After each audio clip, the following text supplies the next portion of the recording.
Assalamualaikum warahmatullahi wabarakatuh. Perkenalkan, kami dari kelompok 8 pada mata kuliah manajemen kelas yang beranggotakan saya sendiri yaitu Nesa Dwi Anggraini dan yang kedua adalah Nurjana Sitorus. Di sini kami akan menjelaskan tentang tindakan kuratif dalam pengelolaan kelas. Nah, di sini yang akan kami bahas yaitu ada 4 submateri. Yang pertama, hakikat pengelolaan kelas. Yang kedua, tujuan pengelolaan kelas. Yang ketiga, prosedur manajemen kelas. Yang keempat, komponen pengelolaan kelas. Di sini saya Nesa Dwi Anggraini akan menjelaskan bagian 2 submateri yaitu hakikat pengelolaan kelas dan tujuan pengelolaan kelas. Nah, kita akan masuk ke submateri pertama yaitu hakikat pengelolaan kelas. Nah, menurut Ari Kunto pada tahun 1996, beliau berpendapat bahwa pengelolaan kelas adalah suatu usaha yang dilakukan oleh penanggung jawab kegiatan pembelajaran atau yang membantunya dengan maksud agar tercapai kondisi optimal sehingga dapat terlaksana kegiatan belajar seperti yang diharapkan. Nah, selanjutnya pengelolaan kelas itu ada meliputi 2 hal. Yang pertama, pengelolaan kelas yang menyangkut peserta didik dan yang kedua yang menyangkut pengelolaan fisik. Pengelolaan fisik ini seperti yang berbentuk fasilitas dalam pembelajaran, yaitu antara lain ruangan, perabot, dan alat-alat pelajaran seperti spidol, penggaris, dan sebagainya. Nah, selanjutnya batasan pengelolaan kelas itu berhubungan dengan cara seorang pengajar mengatur kelasnya sejak awal proses pembelajaran. Hal ini akan memberikan pengaruh yang kuat. Proses mengajar yang dilakukan oleh pengajar akan menentukan proses belajar yang akan dilakukan oleh peserta didik. Nah, jika seorang pengajar atau guru sudah menentukan dan mengatur kelasnya sejak awal proses pembelajaran, maka peserta didik pun akan belajar dengan efektif dan akan memahami pelajaran dengan baik. Nah, selanjutnya kita akan masuk kepada submateri kedua, yaitu tentang tujuan pengelolaan kelas. Nah, di sini tujuan umum pengelolaan kelas ialah menyediakan dan menunaikan berbagai fasilitas kelas bagi bermacam-macam kegiatan pembelajaran agar mencapai hasil yang baik. Nah, di sini tujuan umum pengelolaan kelas itu sangat penting bagi proses pembelajaran siswa. Mengapa? Karena adanya berbagai fasilitas di kelas itu akan menunjang untuk pembelajaran siswa agar berjalan dengan efektif dan para peserta didik pun dapat memahami pembelajaran dengan baik. Nah, sedangkan secara khusus, pengelolaan kelas dimaksudkan untuk mengembangkan kemampuan siswa dalam menggunakan alat-alat belajar. Nah, seperti yang disebutkan tadi, yaitu ruangan kelas, kursi, papan tulis, dan sebagainya. Di situ untuk menyediakan kondisi yang memungkinkan siswa bekerja dan belajar serta membantu siswa untuk memperoleh hasil yang diharapkan. Nah, di sini Mulyadi menyebutkan tujuan manajemen kelas itu adalah yang pertama, mewujudkan situasi dan kondisi kelas sebagai lingkungan pembelajaran yang memungkinkan peserta didik untuk mengembangkan kemampuan mereka semaksimal mungkin. Yang kedua, menghilangkan berbagai hambatan yang dapat menghalangi terwujudnya interaksi pembelajaran. Yang ketiga, menyediakan dan mengatur fasilitas serta media pembelajaran yang mendukung. Dan yang keempat, membina dan membimbing siswa sesuai dengan latar belakang sosial, ekonomi, budaya, dan sifat-sifat individunya. Nah, dalam Novan Ardi Wiyani ada 7 macam tujuan manajemen kelas, yaitu menurut Salman Rushdie. Yang pertama, memudahkan kegiatan belajar bagi peserta didik. Yang kedua, mengatasi hambatan-hambatan yang menghalangi terwujudnya interaksi dalam kegiatan belajar mengajar. Yang ketiga, mengatur berbagai penggunaan fasilitas belajar. Yang keempat, membina dan membimbing peserta didik sesuai dengan berbagai latar belakang sosial, ekonomi, budaya, serta sifat-sifat individunya. Dan yang terakhir, yaitu yang kelima, membantu peserta didik dalam pembelajaran dan bekerja sesuai dengan potensi dan kemampuan yang dimilikinya. Nah, sampai disinilah penjelasan saya, yaitu tentang hakikat pengelolaan kelas dan tujuan pengelolaan kelas.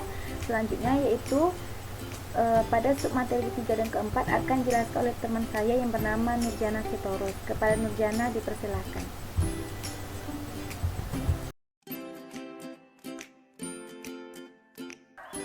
Baiklah, saya akan meneruskan penjelasan dari Nesa Dwi Anggraini, yaitu prosedur manajemen kelas. Manajemen kelas merupakan suatu tindakan yang menunjuk kepada kegiatan-kegiatan yang berusaha menciptakan dan mempertahankan kondisi yang optimal bagi terjadinya proses pembelajaran yang efektif. Tindakan yang dilakukan guru dalam melakukan kegiatan manajemen kelas perlu dilaksanakan secara sistematis berdasarkan langkah-langkah yang telah ditentukan. Apabila seorang guru melakukan kegiatan manajemen kelas dengan atau melalui langkah-langkah tertentu, berarti guru tersebut sudah melakukan kegiatan manajemen kelas berdasarkan prosedur manajemen kelas. Mengacu kepada dua tindakan dalam kegiatan manajemen kelas, yaitu tindakan pencegahan atau preventif dan tindakan penyembuhan atau kuratif, maka tindakan manajemen kelas juga dapat menjurus kepada tindakan manajemen dimensi pencegahan dan tindakan manajemen tindakan kuratif. Dimensi kuratif merupakan tindakan terhadap tingkah laku yang menyimpang yang sudah terlanjur terjadi agar penyimpangan itu tidak berlanjut-lanjut. Dalam hal ini, guru berusaha untuk menumbuhkan kesadaran akan penyimpangan yang dibuat dan akhirnya akan menimbulkan kesadaran dan tanggung jawab untuk memperbaiki diri melalui kegiatan-kegiatan yang direncanakan dan dapat dipertanggungjawabkan. Prosedur dimensi penyembuhan atau dimensi kuratif. Yang pertama yaitu mengidentifikasi masalah. Pada langkah ini, guru melakukan kegiatan untuk mengenal masalah-masalah manajemen kelas yang timbul dalam kelas. Berdasarkan masalah tersebut, guru mengidentifikasi jenis-jenis penyimpangan sekaligus mengetahui latar belakang peserta didik yang melakukan penyimpangan. Yang kedua yaitu menganalisis masalah. Pada langkah ini, guru berusaha menganalisis penyimpangan peserta didik dan menyimpulkan latar belakang dan sumber dari penyimpangan itu. Nah, setelah ditemukan hal yang berkaitan dengan penyimpangan, guru melanjutkan usahanya dengan menentukan alternatif penanggulangan atau penyembuhan penyimpangan. Yang ketiga yaitu menilai alternatif pemecahan. Langkah ini merupakan penilaian alternatif pemecahan masalah berdasarkan sejumlah alternatif yang telah tersusun. Memilih berarti menentukan alternatif mana yang paling tepat untuk menanggulangi penyimpangan peserta didik. Sesudah terpilih alternatif pemecahan yang tepat, selanjutnya guru melaksanakan alternatif pemecahan itu. Kemudian yang terakhir yaitu mendapatkan balikan. Pada langkah ini didahului dengan langkah monitoring, melakukan kegiatan kelas balik. Nah, kegiatan ini dimaksudkan untuk menilai keampuhan pelaksanaan dari alternatif pemecahan yang dipilih untuk mencapai sasaran yang sesuai dengan yang direncanakan. Kemudian, materi selanjutnya yaitu komponen pengelolaan kelas. Menurut Sugiono, secara garis besar terdapat dua komponen utama dalam keterampilan pengelolaan kelas, yaitu yang berhubungan dengan tindakan preventif berupa penciptaan dan pemeliharaan kondisi belajar yang optimal, dan yang kedua yaitu keterampilan yang berhubungan dengan tindakan kuratif berupa pengembalian kondisi belajar yang optimal. Yang pertama akan kita bahas yaitu keterampilan yang berhubungan dengan penciptaan dan pemeliharaan kondisi belajar yang optimal. Strategi yang dilakukan guru yaitu yang pertama, menunjukkan sikap yang tanggap. Guru haruslah tanggap terhadap keterlibatan atau ketidakterlibatan siswanya dalam melaksanakan tugas-tugas yang diberikan di kelas. Kemudian yang kedua yaitu memberi perhatian. Membagi perhatian dapat dilakukan dengan dua cara, yaitu dengan pandangan mata atau secara visual dan secara lisan atau verbal. Yang ketiga yaitu memusatkan perhatian kelompok. Kegiatan siswa dalam belajar dapat dipertahankan apabila dari waktu ke waktu seorang guru mampu memusatkan perhatian kelompok terhadap tugas-tugas yang dilakukan. Yang keempat yaitu memberi petunjuk yang jelas.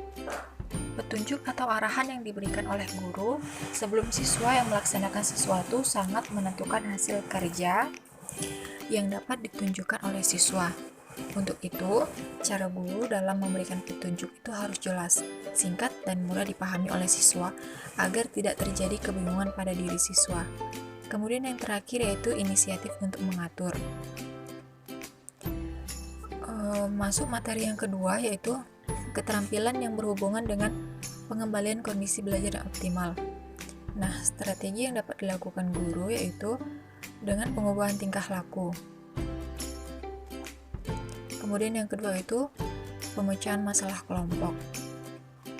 Pemecahan masalah kelompok ini terbagi dengan dua cara. Yang pertama yaitu mengusahakan terjadinya kerjasama yang baik antara siswa dalam melaksanakan tugas. Kemudian yang kedua, memelihara kegiatan kelompok seperti memelihara dan memulihkan semangat siswa dan menangani konflik yang mungkin timbul. Kemudian yang ketiga yaitu mencari dan menemukan penyebab timbulnya masalah. Nah, untuk menemukan dan memecahkan tingkah laku yang menimbulkan masalah, guru dapat menggunakan seperangkat cara untuk mengendalikan tingkah laku keliru yang muncul, dan ia mengetahui sebab-sebab dasar yang mengakibatkan ketidakpatutan tingkah laku tersebut, serta berusaha untuk menemukan pemecahannya. Baiklah, sekian penjelasan kami tentang materi tindakan kuratif dalam pengelolaan kelas. Saya sudahi. Assalamualaikum warahmatullahi wabarakatuh.